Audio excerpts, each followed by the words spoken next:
Est-ce que tu t'es déjà dit « j'étouffe, je n'ai plus aucun courage, je n'arrive pas à faire face, à me battre, ce monde de travail est trop difficile, il a trop changé, je ne le reconnais plus, je ne me reconnais plus, je voudrais enfin pouvoir respirer ». Si c'est le cas, reste avec moi. Dans cet épisode, je te parle de la souffrance au travail et comment on peut faire pour réduire sa souffrance au travail.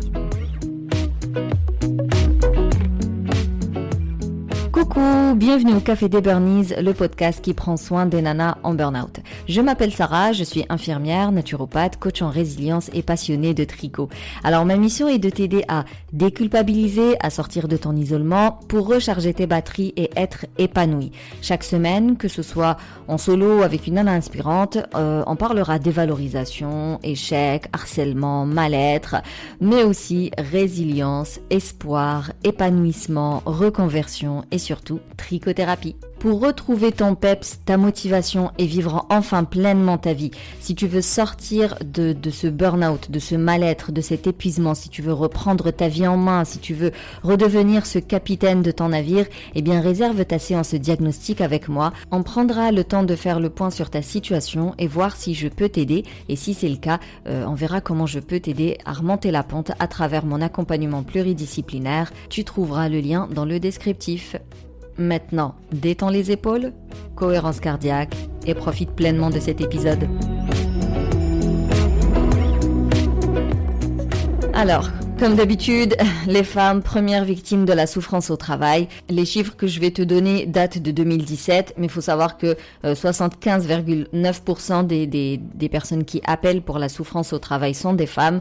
Ensuite viennent les techniciens, les agents et on termine avec des cadres qui sont à 32%. Et la moyenne d'appels, elle est dans les 45 ans à peu près. Mais tu sais que depuis la crise sanitaire, forcément, les chiffres ont explosé. Aujourd'hui, on est à 2,5 millions de salariés en état de burn-out sévère. 44% des salariés sont en détresse psychologique, 40% perdent souvent patience et sont facilement irritables et 50% s'isolent et se coupent du monde. C'est quand même énormissime. Tout d'abord, qu'est-ce que c'est que la souffrance au travail? Qu'est-ce qui la provoque finalement? Ça peut être un manque de reconnaissance par rapport au travail fourni.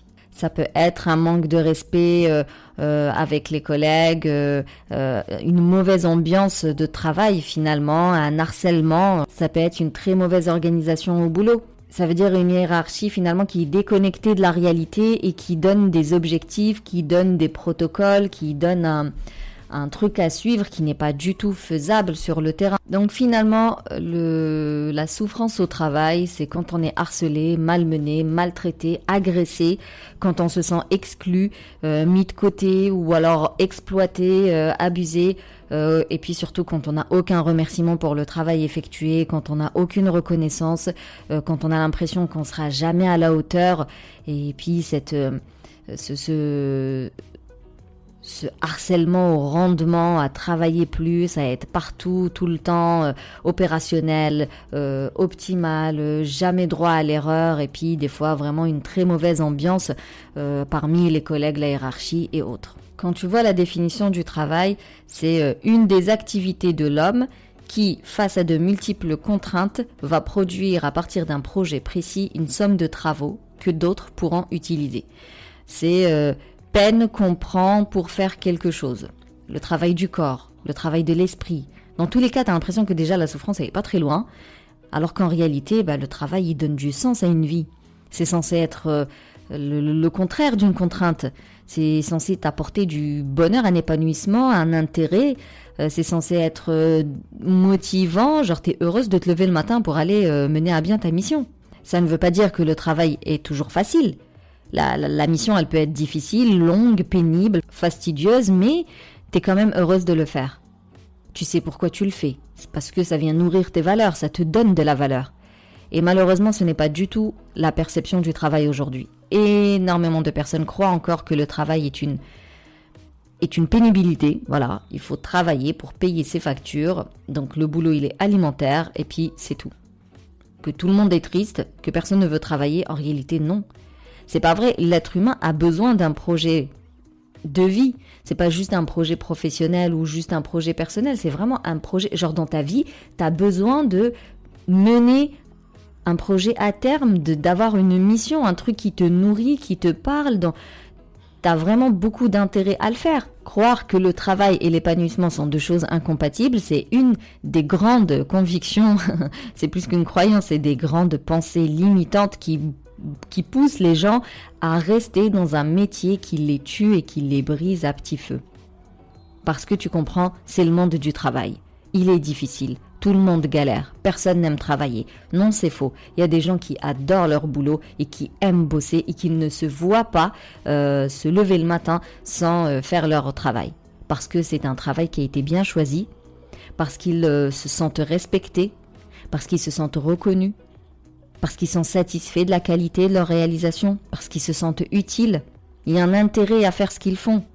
Donc ça vient les nourrir et certainement pas les briser ou les tuer. Et c'est pour ça qu'il est très important de comprendre que la souffrance au travail n'est pas juste une question de surcharge de boulot, de pression, des responsabilités, des différents types de harcèlement. Ça peut être aussi une immense lassitude, un immense ennui qui se dégage d'une certaine occupation. Une activité à laquelle on ne croit plus, mais qu'on va quand même poursuivre jusqu'au bout. Un métier qui n'a plus aucun sens. On va parler de brown out. Donc brown out, c'est vraiment le fait d'avoir ce taf qui est soit contraire à tes valeurs, soit qui n'a plus aucun intérêt pour toi parce que tu as évolué, mais tu continues quand même à le faire. Mais ça ne te nourrit absolument pas. Donc on ne parle pas de surcharge de boulot. Ça se trouve, avec l'équipe, ça se passe super bien, mais c'est vraiment le boulot en lui-même. On parle du fond et non de la forme. C'est vraiment le travail que tu mènes au quotidien n'a plus aucun sens pour toi et ça ne te parle pas du tout et ça ne te donne pas envie de le faire.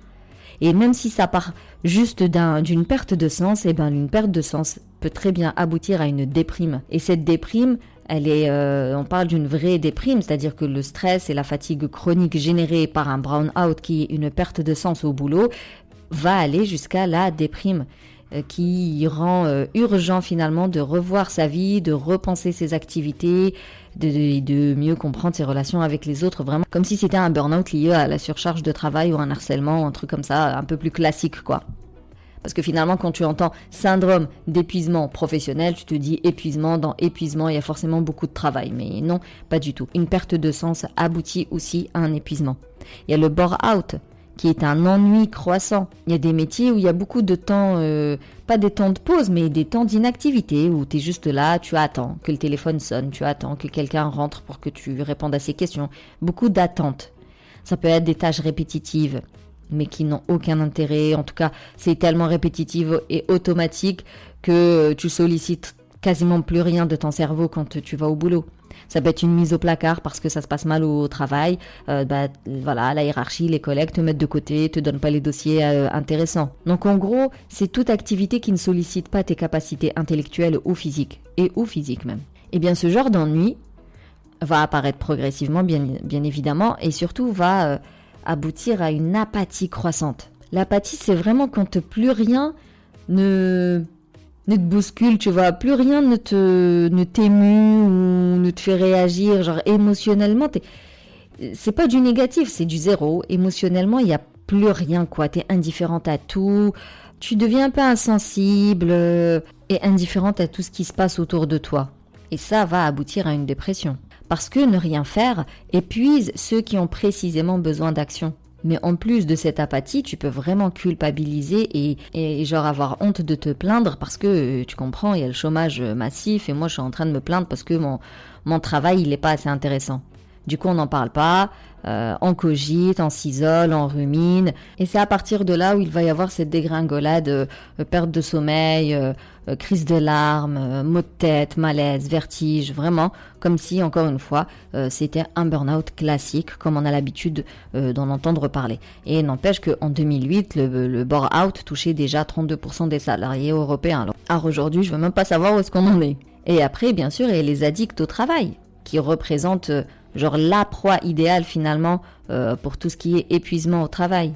C'est une sorte de névrose obsessionnelle d'avoir le résultat à tout prix. Ils vont vraiment tout donner au travail. Il n'y a vraiment plus rien d'autre qui existe que se lever, ouvrir ses mails, avancer ses projets, écrire, rédiger, envoyer, faire des réunions, se déplacer. Il n'y a que ça. Il n'y a pas de vie sociale, il n'y a pas d'activité créative, il n'y a pas de loisirs, il n'y a pas de hobby, il n'y a pas de sortie, il n'y a certainement pas de routine self-care, il n'y a rien du tout. Alors, imaginons maintenant, t'es pas encore vraiment en mode souffrance au travail, mais tu sens que tu commences à glisser un petit peu et tu as envie d'éviter la catastrophe. Comment on fait pour éviter la souffrance au travail ? Tout d'abord, on apprend à choisir le métier qui nous convient le mieux. Et pour choisir un métier qui nous convient le mieux, rien de tel qu'un accompagnement dans lequel tu vas travailler la connaissance de soi et dans lequel tu vas identifier ta mission de vie. Avoir un travail qui nourrit tes valeurs au quotidien et donc tu auras ce plaisir de te lever le matin pour faire ton boulot et tu évites cette souffrance où tu as vraiment aucune envie d'aller au travail. Ça peut être aussi travailler sur tes ruminations, tes cogitations qui te consomment énormément d'énergie et qui te rendent soit inefficace, soit ils rendent la prise de décision difficile. Vraiment peut-être travailler sur la charge mentale, la relaxation, la détente, trouver une bonne activité créative ou même des routines self-care qui te permettent de mieux réguler ton humeur au quotidien et comme ça mieux vivre tes journées au travail. Toujours mettre en place une activité physique. Pas forcément un truc de fou qui te fait suer, mais penser à toujours bouger son corps, le mettre en mouvement pour évacuer les tensions. Et puis surtout, apprendre finalement à se remettre en question. Vraiment toujours se remettre en cause parce que on sait jamais. On n'a pas la science infuse, on peut pas toujours avoir raison, on peut pas toujours être la victime.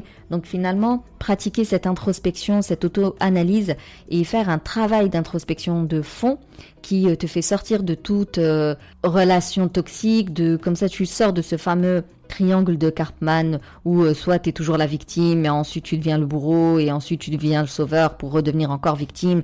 Quand on fait ce travail de fond et surtout quand on est accompagné pendant ce travail d'introspection, on peut repérer les relations toxiques, les personnes toxiques et prendre de la distance. Mais aussi on apprend finalement à accepter que de temps en temps on a tort, de temps en temps c'est nous le problème entre guillemets et donc on se remet en question pour éviter d'être toujours cette victime qui se plaint que rien ne va mais qui en réalité a beaucoup de comportements toxiques à changer. Maintenant, imaginons que malheureusement le travail, la souffrance au travail est déjà là. Et généralement, quand on s'en rend compte, eh bien, c'est déjà là depuis longtemps. On se rend compte toujours un peu tard. Et c'est pour ça que le stress, l'angoisse, la fatigue, toutes les différentes carences ont le temps de laisser des séquelles et d'avoir des conséquences un peu sérieuses. Et donc, s'il y a un truc que tu ne dois pas faire, c'est de laisser traîner encore. De laisser traîner, de dire non t'inquiète je vais tenir le coup, vas-y je vais encore prendre sur moi, non mais ça va aller, non mais les autres aussi galèrent comme moi. Vraiment le pire que tu puisses faire pour ta personne, pour ton intégrité physique et pour ta santé mentale, c'est de laisser traîner et puis de t'accrocher malgré tout parce que tu comprends, moi je suis forte, je peux pas laisser tomber. Donc quand tu te rends compte, petit 1, tu préviens la hiérarchie, tu préviens la médecine du travail, le syndicat, le CE, le CHSCT, qu'importe l'instance que tu as dans ton établissement, il faut absolument laisser une trace écrite. Le but là, c'est pas d'attendre un changement, une amélioration, une mise en place de quoi que ce soit, une reconnaissance de ton mal-être. On le fait pas dans ce but-là. Là, vraiment, on le fait plutôt pour te protéger toi, parce qu'on sait jamais de quoi est fait demain. Donc, pour te protéger, pour te préserver, j'ai envie de dire juridiquement parlant, tu laisses des traces. Vraiment, c'est très important de poser l'intention quand on veut mettre en action quelque chose. Lorsque tu vas écrire, par exemple, à ta hiérarchie ou au CHSCT qui est censé protéger les travailleurs et tout ça, je sais que quand on leur écrit, on attend une réponse réconfortante, rassurante, une solution, un changement, un bouleversement, une rébellion, je sais pas quoi. Mais malheureusement, dans 80% des cas, on est juste super frustré et déçu parce que le retour, il n'est pas du tout celui qu'on attendait. Vraiment, j'insiste là-dessus. Lorsque tu leur écris, c'est pour laisser des traces. Tu peux, par exemple, évaluer avec ton chef la possibilité de réduire ta charge de travail. Et là aussi, tout dépend de ton chef, tout dépend de ta hiérarchie, tout dépend de tes objectifs. Et j'imagine que quelqu'un d'ambitieux qui veut gravir les échelons, si tu demandes à réduire ta charge de travail, tu peux dire au revoir à ta promotion. Donc, qu'est-ce que je veux aujourd'hui? Est-ce que je veux prendre soin de ma tête et de mon corps ou est-ce que je veux ma promotion coûte que coûte? Tu peux par exemple faire un bilan de compétences. Quand on parle de brown out ou de bore out, c'est pas tant la surcharge de travail, mais comme je t'ai dit, de l'ennui ou une perte de sens. Donc là, clairement, il n'y a pas d'autre solution que de changer de boulot. Ou alors prendre rendez-vous avec ton RH pour redéfinir un petit peu ton projet professionnel et voir si on peut pas inclure de nouvelles responsabilités ou chercher à évoluer dans ton entreprise. Parce que des fois, on aime l'entreprise, c'est juste que le travail en lui-même ne nous intéresse pas. Donc, on peut demander peut-être à être muté ou à passer de nouvelles formations, histoire d'évoluer. Voilà, tu vois un petit peu ce que tu peux faire au sein de l'équipe, au sein de l'entreprise dans laquelle tu es. Si tu rencontres des problèmes de harcèlement, vraiment si tu es victime de harcèlement, là tu peux avoir des actions de médiation, mais je pense que la meilleure solution dans ce genre de cas, c'est vraiment de faire appel à un avocat. Et pareil, l'avocat, on peut faire appel à lui dès qu'on a des petits soupçons. On n'attend pas d'avoir la confirmation du harcèlement pour aller voir un avocat. On n'attend pas de vouloir aller en justice pour faire appel à un avocat. Tu peux vraiment faire appel à un avocat en prévention. Je me sens harcelée, qu'est-ce que je peux faire? Et lui, il va t'accompagner, il va te donner toutes les actions à mettre en place pour te protéger encore une fois juridiquement et pour mettre tous les moyens de ton côté pour réussir si jamais tu dois passer au tribunal, tout ça. Et ensuite, on sort de l'entreprise et là, on va voir son médecin traitant. Si le tien n'est pas sensible à ce type d'épuisement, tu sais, surtout si tu lui parles de perte de sens et d'ennui, il peut très bien se moquer de toi.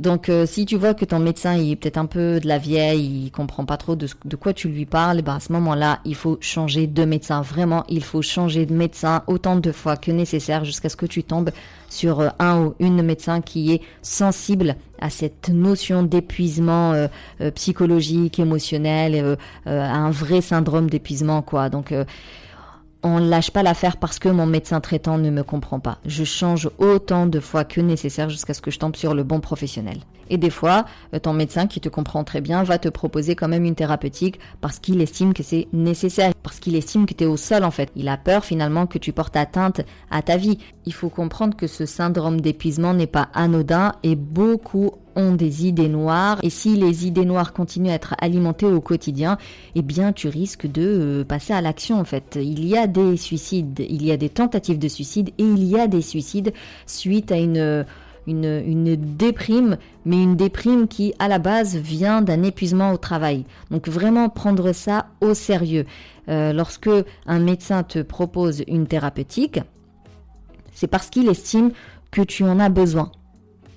Et des fois, quand il y a un risque d'un passage à l'acte, écoute, on prend les antidépresseurs, quitte à ce qu'il y ait cette histoire d'accoutumance. On s'en tape de ce risque d'accoutumance, tu risques de te jeter par la fenêtre ou je ne sais quoi. Il y a des mamans qui se sont pendues chez elles, c'est des choses qui existent. Il y a des personnes qui ont sauté par la fenêtre. C'est pas juste dans les films, c'est des choses qui existent pour de vrai. La thérapeutique, elle peut venir te nourrir en termes de sérotonine, nourrir tes neurotransmetteurs pour que tu retrouves un peu la pêche et que tu puisses mettre en place des actions. Donc vraiment, garde à l'esprit que ça reste à court terme, que tu en as besoin là maintenant tout de suite et que par la suite tu vas travailler un sevrage.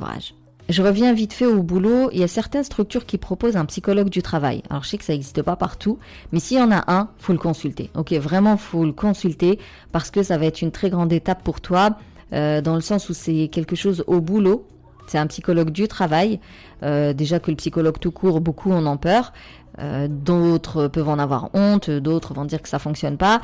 Mais en plus, quand c'est un psychologue au travail, t'imagines aller raconter ta vie au boulot, beaucoup vont dire non, je préfère pas, je vais m'afficher en gros, alors que le psychologue, il y a quand même il y a le secret professionnel chez le psy, donc il va absolument rien répéter à personne. Il a envie de garder son travail. Du coup, dépasser cette croyance limitante et aller consulter un psychologue du travail, c'est vraiment un très grand pas. Sinon, tu fais appel à un psychologue de ville ordinaire.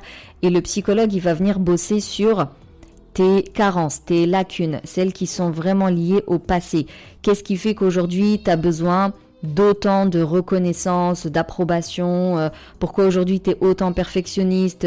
Mais ensuite, il faudra aussi soigner le sommeil en mettant en place une bonne routine self-care du soir, des techniques de relaxation, de la lecture, de l'écriture, voire même du tricot et beaucoup de respiration. Parce que on respire toujours en mode thoracique, donc toujours en mode survie, en mode combat, en mode attaque. Il faut vraiment réapprendre à respirer en mode repos.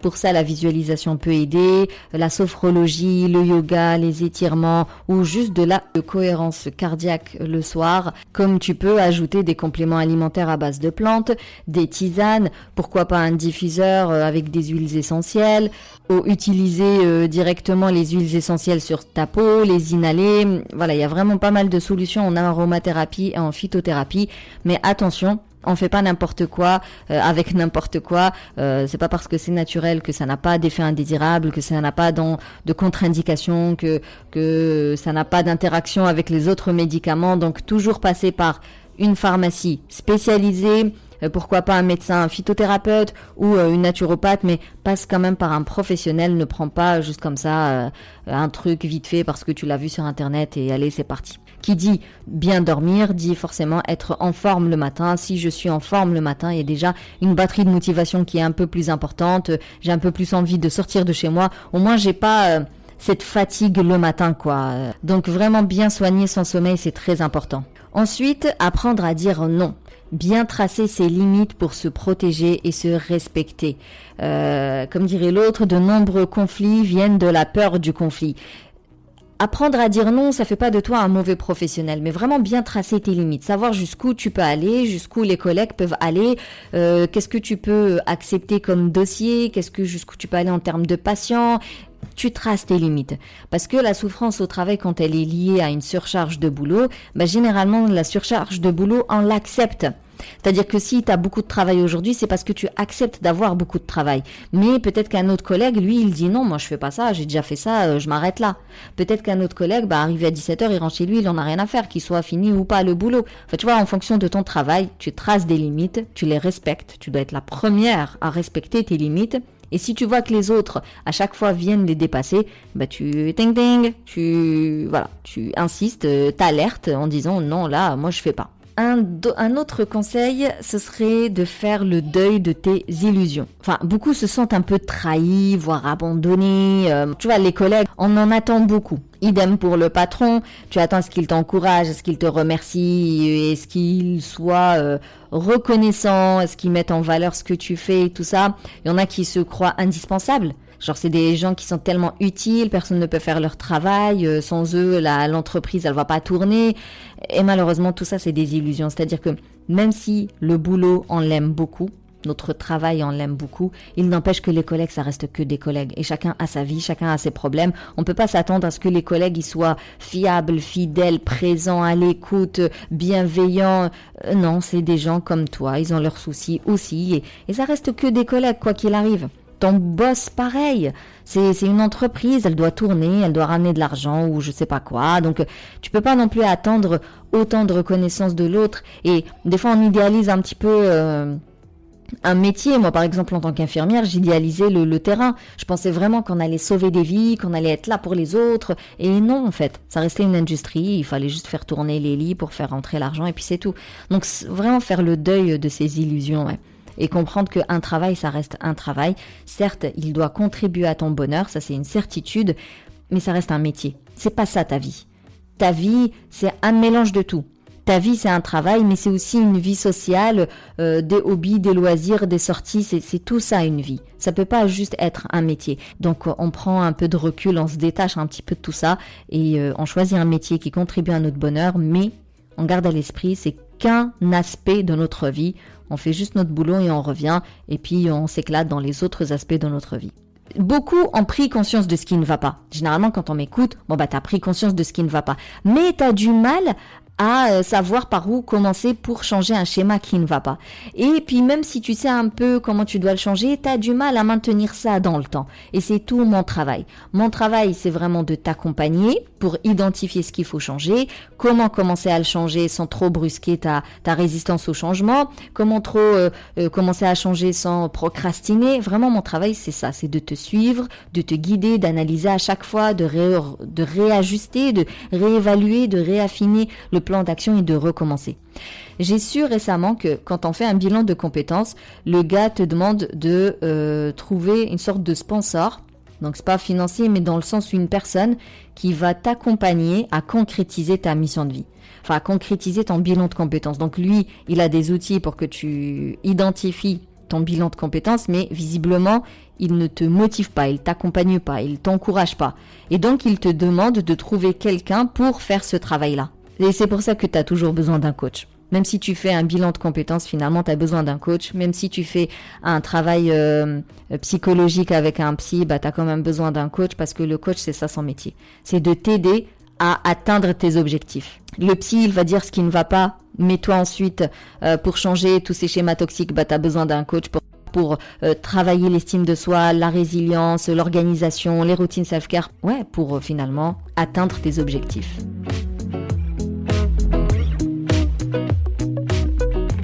Donc voilà, la souffrance au travail, elle peut être liée à une mauvaise ambiance au boulot, à une surcharge de travail, à un harcèlement psychologique, physique, de vraies agressions verbales, voire physiques, un harcèlement sexuel. Ça peut être aussi de l'ennui, une perte de sens, ou ça peut être une addiction au travail, t'as que ça et rien d'autre à côté. Donc pour t'en sortir, on commence toujours par laisser des traces écrites pour se protéger.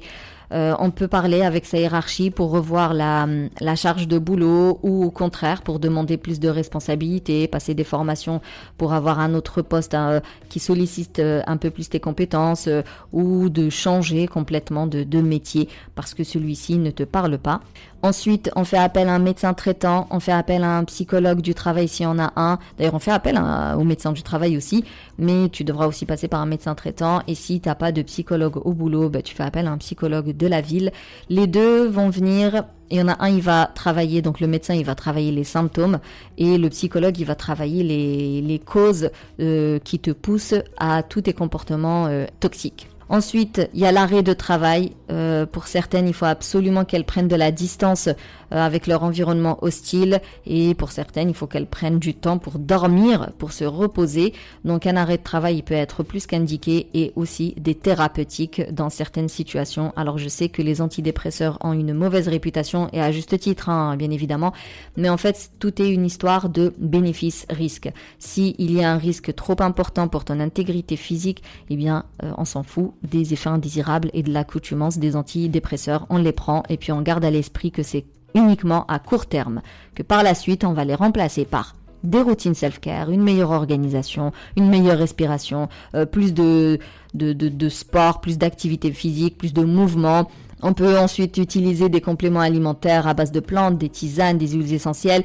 Voilà, on peut effectivement venir remplacer les médicaments par des solutions plus naturelles et surtout des actions du quotidien. Mais aussi apprendre à dire non, à tracer ses limites et à se protéger.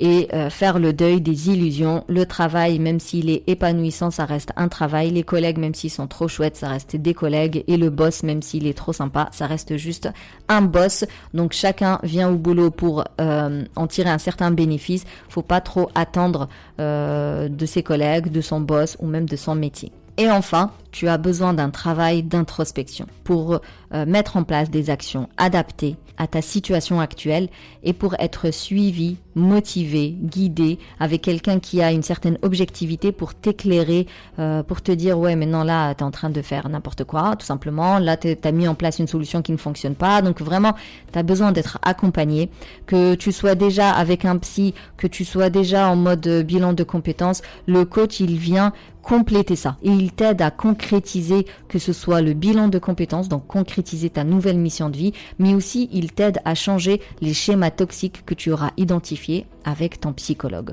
Donc vraiment, je t'encourage à réserver ta séance diagnostic pour qu'on puisse discuter de ta situation et voir comment je peux t'aider. J'en profite pour te parler de ma nouvelle offre qui s'appelle Sérénité. Ça va être un accompagnement en individuel, uniquement en individuel, sur 4 mois, où tu as accès à 8 séances. On se voit 2 fois par mois et on part d'une séance état des lieux où on voit quels sont tes objectifs et puis on met le nécessaire en termes d'organisation, de routine self-care et d'action tout court.